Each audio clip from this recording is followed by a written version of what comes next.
पूर्व कैबिनेट मंत्री व सपा विधायक बाराबंकी में किया जनसंपर्क। मिल्कीपुर के सपा विधायक अवधेश प्रसाद रावत आज तहसील सिरौली गौसपुर खंड विकास दरियाबाद के अंतर्गत मैनापार में जनसंपर्क करते हुए 2024 के लोकसभा चुनाव प्रचार में सर्वप्रथम किसानों की समस्याओं के निदान करने की बात कही और देश से बेरोजगारी खत्म करेगी। यह भी कहा कि संविधान को बचाना है तो केंद्र में सपा की सरकार लाना होगा। देखिए रामपाल मौर्य के साथ रीता देवी की रिपोर्ट। देख रहे हैं कि एमटी न्यूज में आपके साथ रीता देवी। इस वक्त हम मैनापार पहुंचे हुए हैं, जहां पर हमारे बीच मिल्कीपुर के बहुत ही लोकप्रिय और ईमानदार जुझारू नेता जो हमारे बीच मौजूद हैं। आइए इनसे कुछ बात करते हैं और जानते हैं कि अवधेश प्रसाद जी मौजूद हैं, जो बहुत ही लोकप्रिय हैं। और सुनने में ये भी आ रहा है कि यहाँ पर जो फैजाबाद से लोकसभा के चुनाव पर उतर रहे हैं और हमारे बीच मौजूद हैं। इनसे हम कुछ बातचीत करते हैं और जानने की कोशिश करते हैं कि जो है क्या रणनीति है इनकी। नमस्कार जी, नमस्कार। आपको धन्यवाद, आपका आभारी हूँ कि आपने बातचीत करने का मौका दिया। आपका स्वागत करता हूँ, अभिनंदन करता हूँ। पूछिए क्या जानना चाहती है। सर, सबसे पहला तो सवाल है, यहाँ पर जितने किसान लोग मौजूद हैं, कोई बाहर का नौकर नहीं है, सारे किसान ही हैं। तो ये उत्तर प्रदेश में लोग घर पर कम, खेतों पर ज्यादा समय व्यतीत कर रहे हैं छुट्टा जानवरों को लेकर के। तो इस पर सबसे बड़ा सवाल यही उठता है कि किसानों के लिए क्या जो है आपकी सरकार जो है क्या करेगी।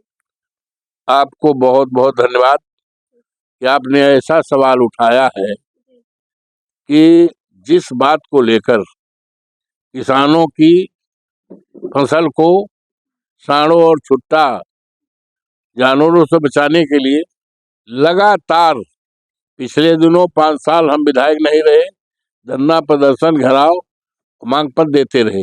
और अब की जैसे 22 में वहाँ की महान जनता ने मिल्कीपुर के हमें चुनाव जिताकर विधायक बनाया। पहले ही दिन जैसे सत्र बजट शुरू हुआ, जिसमें एमएलए और एमएलसी और मिनिस्टर, राज्यपाल जी और मुख्यमंत्री जी सारी सरकार रहती है, तो मैंने समाजवादी पार्टी के कम से कम 20-25 विधायक तख्ती पे साड़ और उसको दिखाए। माननीय मुख्यमंत्री जी ने अपने भाषण में कहा कि ये पता नहीं कहां से साड़ आए लाए अवधेश प्रसाद जो यहाँ दिखा रहे थे। हमने कहा मान्यवर, ये सांड कहीं बाहर का नहीं है, ये आपके राज्य का है। ये सांड किसानों की फसल भी चरता है और उनकी जान लेता है। और इस प्रदेश में लगभग 5,000 किसानों को सांडों ने जान ले ली है। हमारे अकेले क्षेत्र मिल्कीपुर में 50 लोगों की सूची में लाया हूँ, आपको दे रहा हूँ। किस तारीख को मारा है, किस गांव के हैं, किस जात के हैं, कब मारा है, हम सूची दे रहे हैं। और आपसे मांग करते हैं, 2 मांग करते हैं।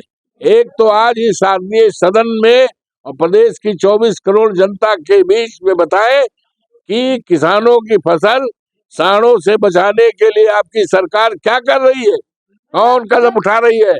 और जितने लोगों को मारा है उनके रोते बिलखते परिवार को कम से कम 10-10 लाख रुपए हर्जाना दे, लेकिन सरकार की तरफ से कोई कदम नहीं उठाया। हमारी सरकार आएगी तो सांडों के लिए, आवारा जानवरों के लिए अच्छा इंतजाम करेंगे। आज न जाने कितने हमारे गाय, न जाने कितने सांड भूख से, ठंड से और बेवतार से और चारा नहीं मिल रहा, मर रहे हैं। इतने जानवर तो आजादी के बाद कभी नहीं मरे जितने आज ठंड में मर रहे हैं। हमारी सरकार आएगी। एक और सवाल है, हमने हाल ही में एक कवरेज की थी रामनगर के अंतर्गत गौशाला है सिलौटा ग्राम पंचायत का। वहाँ की जो गाय है, वहाँ की बहुत ही स्थिति जो गंभीर है, गाय को ही खा रही है।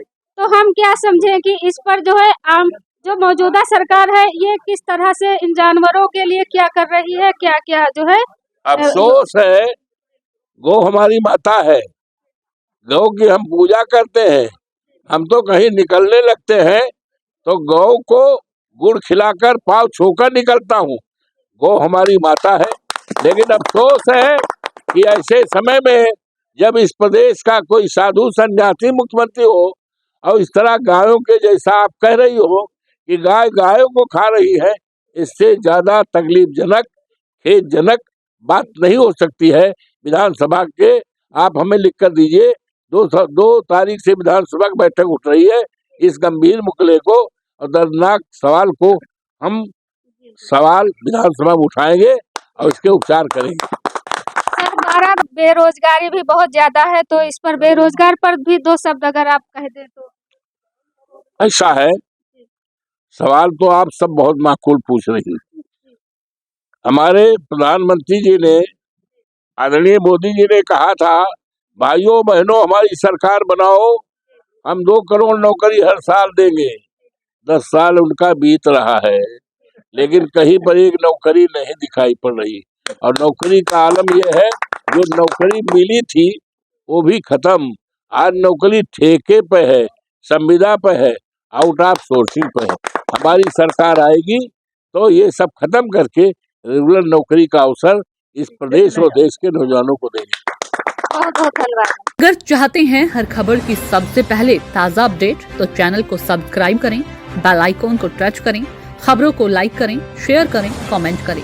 रहेंगे ना बेखबर, दिखाएंगे हर खास खबर।